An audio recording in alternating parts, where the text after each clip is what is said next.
everybody. Brian Cease with the Red Lines with backseat guitar in the car. Hey, what's we happening? have the Me Toos in here today. We have Jesse Baldoni and Kevin Kock. How you doing? How are you guys? We're doing good. great. We're Thanks great, for yeah. having us. Oh, no Appreciate problem, it. man. Thanks for Appreciate coming in. I'm excited. You guys have a new CD coming out. Yes, we do. And we're going to play a song from that. Yeah. Yeah. Yep. It's called Suffer. Yes, sir. Yes, And you're going to be rocking the acoustic, and Kevin's got a snare drum in his lap. I don't think you can does. see that. Right here. Yep. sir. Beautiful. All right. I got the trusty ukulele, which I'm getting better at. Yeah. I think it sounds wonderful. No, it sounds really great. Yeah. Thank you. nice. All right. Let's do it. Sure, Okay. sure.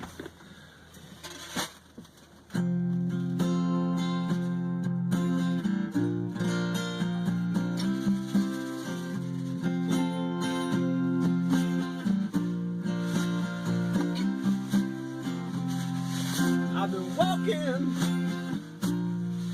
around. You've been talking, but you're not making a sound. And you don't, no you don't, no, no you don't, no you don't, no.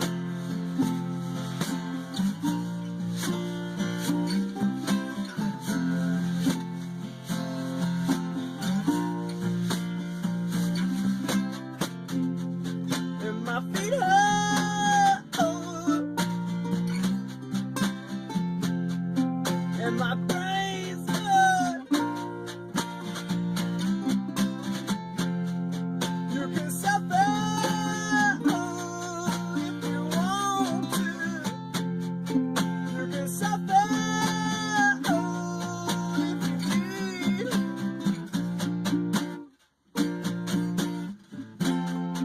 I can see you standing over there. And the ghosts, they fly all around you. And the music that they make, it sounds so wonderful. And don't, no, no you don't. Whoa, whoa. You can suffer if you want to. You can suffer if you need. You can suffer if you want to. You can suffer if you need to.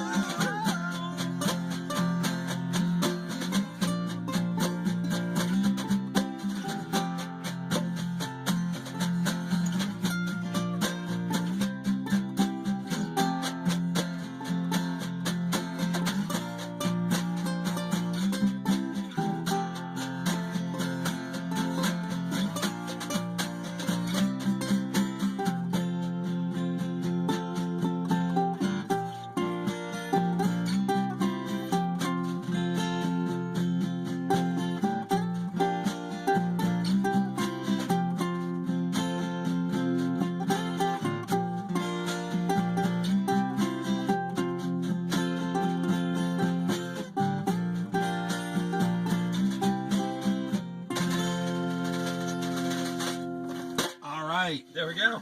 I love that song, man. Cool, thanks. Thank you. That's one of my favorites. I'll be really honest. The first time I heard it, I wasn't feeling it. Okay. It's a grower. It is, man. I love it. It's a really good We song. kind I of like- joked about having like a kind of a doo-woppy kind of 50s Yeah, I love sad it. roller rink kind of closer to the album, and it was like basically Is that the closer? Yeah, that's the Oh. closer of the album, and that was a lot of fun recording because I do the backing vocal in that song, but we recorded my voice like 15 times, so it sounds like this chorus of people singing that. Right. And And- better. Did you record the same exact thing? I just Yeah. you- You just layered it. Yeah, played yeah. it a whole bunch. And then Ben, our bass player, who's not with us today, but is the third member of the group, does like a bass vocal line to it, which is really fun. So it's kind of this very, doo-wop, very like, doo-wop-y. boom, boom, boom, boom. So what's the rest of the album sound like? It's got like a garage rock sort of feel. Is that a departure from other stuff? Because Yes. I did stream on Bandcamp, Yes. and I kind of got the feeling that this might be a little different. It than- is. Okay. I do think it's. I think it's a. I only heard that one song though. I mean, it was based all on that. Sure. Yeah. Yeah. Yeah. It is a bit of a departure. I think it's definitely a growth in the Cool. songwriting and the production value. I Yeah. think, which It's always a good goal. yeah, to exactly. Step up every time. Exactly. It definitely is, and arrangement wise, some of the stuff's a little bit more complicated than it had been in the past. Definitely a little bit more raucous than it was previously, which Yeah. is fun. And then I also discovered some tape loops this time around, which has been cool. What do you mean discovered some tape? loops? So just the idea of tape looping. So like Okay. taking like a loop of a guitar noise and then looping that through like a couple different tracks. Okay. To sort of give like a structure to the whole album. which Yeah, was it kind of fun. has like a continuous, almost like a, not say like a musical theme, but certain songs kind of meld into each other with maybe an effect or kind of an echo from like a comment on a past song will be reintroduced into Yeah. another song to kind Okay. of give it a bit more of a seamless throughway. And then the other songs just come straight out of nowhere. Like Yeah. we have one track called Talking to Myself, which is a really fast, high energy, like double punch, but then the track that goes into that is more kind of, Yeah. it's very laid back and acoustic Yeah, based. I'm happy with the flow of the album. It Yeah. definitely melds, which is cool. Well, you guys are making me excited to hear it. Like I want to hear it. Awesome. Yeah. I hadn't really heard. I may have heard your name before. Sure. But just recently got introduced to the name of the Me Toos. I can't even remember where. So I'm really glad you guys Awesome. are here. I feel like I've discovered a really cool Pittsburgh band. Thanks, man. And I want to. You guys graciously gave me one of your previous ones, the Me Toos. That presented Ghost is Fly the By. new one. Yeah. That is Oh, the this new is- one. yeah, so that I- is the new one. Oh, you guys That is are it. awesome. So you already get to listen to it. Oh, So we're Yeah, on the right home. that's a pre-release. Oh, wow. Dude, I Yeah. feel special. A month early. Yeah. A month We'll have, early. So when does everybody else get to hear this? So there'll be pre-sale digital. It'll be available digitally on all of the streaming websites. It's pre-sale April 15th, and then the official Which release will be April 29th. actually was last week. No, April 15th. Yeah. Well, Gotcha. Which this is Gotcha. April 23rd. Got it. So this is last week. Understood. Right. Yeah, gotcha. So you guys can hear can it get right it now. now. After you're done watching Right this, now. you can go to where? to any of the CD anywhere you can, Baby, CD Baby, it's on Amazon? CD Baby, Amazon, iTunes. iTunes. I put should be iTunes at the available. bottom. Yeah, it should be. but, Google Play, all that fun but stuff. I do most of my stuff on Amazon, so I'll say Amazon and Bandcamp. Yeah, So you can go to it'll be- Bandcamp. yeah, right, Those- exactly. Bandcamp, I think we get the most money Yeah, from it's direct- Bandcamp. It's direct yeah. sales. So yeah. go to Bandcamp. Yeah, please. Download the new Ghost Fly By the Me Toos. Yeah. Okay, so And we're parked in front of Spirit right now. yeah, that's what we're getting into Okay, now. yeah. So this was available last week, but what's happening here? Sure. In the next week, Sure. April 29th, we're going to have a show at Spirit. which is right here. Which We're is parked right outside here. Spirit in Lawrenceville. With good friends Vertigo Go and the Spectres helping us out to fill out the evening. Yeah. It's going to be a really fun. And Vertigo fun Go night of, is a instrumental instrumental surf rock, surf yeah. rock surf. band. Yes. And the Spectres are a two-piece garage rock band with a guitarist, a singer, and the drummer is also the second guitarist and the other singer. He So plays a incredibly kick drum with interesting. one pedal and a snare drum with another pedal, and just has a beat just playing along while the two of them go at it Yeah. with the guitar. Okay. It's amazing. Say that again. Yeah. So Spectres. opening the show will And be then- a two-piece garage rock band called the Spectres, who we met a while back and we've done a bunch of shows with. Our buddy, they're friends that we met at I think Hambones. actually, Hambones, was the first gig yeah. we did.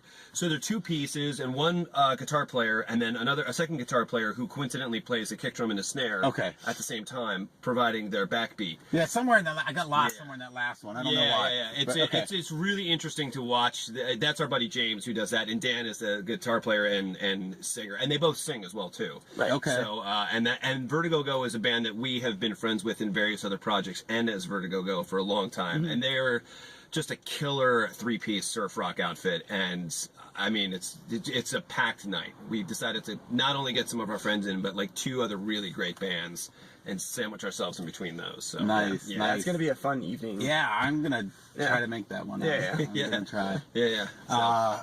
Okay, so how long has the Me Toos been around? So in one form or another, 2008. Okay, so we got almost 10 9 years. Yeah, but we've cycled through a few temporary drummers, a few, and then one longtime drummer. What number are you? He's number 7. 7. He's number 7. I don't in the feel so lineup. bad. We're looking for 3. 3. Yeah, 7. My band, it's funny because our first gig when I was with this outfit, it was on Friday the 13th and it was a full moon. So like the joke was I was just probably going to explode at the end of the gig. But, yeah, so we've joked about when we do a 10th anniversary show, it'll be like 1 band, 5 albums, ... 7 drummers, because it's just the way someone was a drummer in grad school and then left, another guy was a guitar player and had another band, and so this hilarious kind of Spinal Tap lineup of drummers coming in and out. But it's cool too because you can definitely see the influence of very specific drummers that had recorded their other albums with them, and me joining the band, you can see a beginning of a shift with that. Like we all bring different influences into the band, which changes the sound. And Yeah, well, let me ask you about influence here in a second, but this is, what album number? This is the second full-length release. Second full-length, and We've you had had 2 other EPs out there. So. And those are all on are, Bandcamp? Yep, those right are now? all available on Bandcamp. Yep. Okay. All right. So what are some of the influences that everyone brings to the table that you can hear in this band? Sure. Yeah. Because we all have influences Sure. that you maybe aren't present in our music. Sure. Yeah. But what's present in the Me I Toos think currently? unifying the group, I think, would be the band The Sonics. Okay. That sort of garage. And for those of you who don't know who the Sonics are, should know Yeah, who yeah. they are. a garage rock band, a garage rock band from the '60s out of the Pacific Northwest. who are actually still out there. They're still now. doing They're still out there. stuff. They They're came still back out there. and Yes. stuff. Yeah. And a couple of the original members from when they first started recording, like this was a band that Jack White and Kurt Cobain and all these people said like this is the beginning of garage alternative Exactly. rock. I was going to say, like, I think I've even heard someone even mention punk before. Yeah. They've been attributed to Sure. being, Sure. next to a few other bands from England in the mid And '60s. They've been called the first real punk band. Yeah, and that's crazy to me, thinking about like the late '60s, what some of the music was out there that I don't think people really know. Like, wow, this was like, Yeah. you had some the Stooges, the Yeah. Sonics, and even Black Sabbath killing it Yeah. in the late yeah. '60s. Like the '60s, like I swear, like you can get everything from the '60s. Pretty much, yeah. Like, And the if R&B that was the influence only, and- yeah. if that was the only decade of music that we were ever allowed to listen to anymore, like I'd be fine with that. Yeah, You could probably satisfy the appetite. I think so. from the man. beginning of the '60s, from like the whole folk revival, going into the mid '60s with bands and doo-wop and Motown and all that, and then going into the late '60s, so you had like the hippie thing going. But like you said too, you had the Stooges in Detroit, and you had bands like the Sonics that were like garage rock, but with a saxophone player bringing in R&B influences. And all kinds of musicians were playing at that time. Yeah. But I think for this, as far as like modern influences that have come up, for me, like Ty Segall, Car Seat Headrest. I just heard that band. With their like guitar sort of effect things that they've got going on, and Courtney Barnett, which is like she's like one this of our favorites. unreal lyricist. Yeah, It's a big I just heard that name influence. recently too. She's from Australia. Okay. Yeah. We've actually covered her doing a cover of something once. Of the song Cannonball by Yeah. the Breeders. Okay, yeah. So So she we did did- a really cool cover of it, and we covered that. So it was right. Actually, for a show at Spirit not too long ago. So yeah, it was pretty cool. Okay, cool. Yeah. Now for me, I mean, just like drumming wise, it's just all over the place. But recently, like some of my favorite drummers have been the drummer from Matthew Sweet, Rick Mink, is like so that kind of like mid '90s heavy sound, but it's kind of more power pop and like more straight ahead. And I mean, I've been like a Keith Moon and Ringo Starr fan for years, and Topper Headon from the Clash and all those guys. But for this album, I thought a lot of Pete Thomas for Elvis Costello and the Imposters, who's one of my favorite drummers, and because of the time that we had to make this album, that gave Jesse and I an excuse to do a lot of backing vocals, which we don't play live, but on the album we have these gorgeous layers of vocals that we So you don't do backing vocals live? We do some backing vocals live, but some songs they tend to pick up the pace a little bit, so it didn't, like Super Charming Death Wish, there's these fantastic backing vocals on the album. We tried them live once and I was running out of breath. so we kind of like to have that dynamic where the album sounds like this, but when we play it live, you get a kind of a more adrenaline. That was something that I've changed my opinion on over the years, like growing up. Like, I would go see a band, like, they didn't sound like they do on the album, and it would make me mad, but now it's like, I would rather go hear something different when I see a band play. Like, I can go home and listen to that. Let me hear something different. Let me hear it raw, and, what it's like when they get together and jam. Yeah. So that's cool. Yeah, a lot of friends of ours, like the Spectres and stuff, made an album that sounds like it was recorded in someone's garage in the late 50s. But then when they play it live, it's got that immediacy and that energy. And then, of course, the volume comes in, and it's just like, wow, that sounds even better live now. So it's like, the album was great, but I like getting that different take of it live, too. So. Cool. Yeah. Where'd you guys record this at? My house. Yeah. Which I say hesitantly, because you immediately think of, okay, it's sort of like an amateurish sort of sound. But okay, it doesn't sound like that. And I will attest to that because I heard Suffer from this. It's how I learned it, and definitely does not. I always get surprised and a little bit jealous when someone says, "Oh, I recorded at my house." What? I gotta pay for that crap. I knew because I can't do that. I was a bit nervous too, but I knew we were going to be okay when our Super Charming Death Wish played on. I think it was the X, and my wife's friend called us and she said it sounded great. What studio? And I was like, that was Jesse's house, and she was like, that was at his house, and we were like, okay, so we're good. Yeah, because it sounded really great coming through stereo speakers. So right. Yeah, so I think the production value is definitely a step up from what we've done previously. And it just gave us the time to for we sure. thought of a better guitar part or a better harmony to something, we could go back and re-record it without having the book and mess around with those tape loops. Yeah, exactly. You're not confined by how much cash I got in my pocket. Let it sit for a minute and then come back to it later, which is definitely what we did. It's a luxury you sometimes don't have when you're a younger band with studio time. We do it in the studio, and I definitely. Yeah, you got to rehearse for 3 weeks going in and cut it and get it out. So, which there is also something, because you can don't also have as much time to change your mind, and you can also just never be done. Yeah. So there's this forces you to be Chinese democracy by the Me Toos. Right. So, but I think we definitely found the right quitting time, and I think we made a decent product that I think are very proud of. We're really proud of this. Well, I'll give you my take on it a little later today. Yeah, awesome. To it on my way home. Right on. So, hey guys, thank you so much for coming in. Thank you very much. This has been fun. This was awesome. I hope you see me on the 29th. Hope to see you there, man. Right here at Spirit with the Spectres and Vertigo Go. Hope to see all you guys out there too. The Me Toos, thank you guys very much. Thank you very much. Kevin, Appreciate it, man. Jesse, thank you much. Brian Cease from the Red Lines. I'll see you guys later. See you guys later.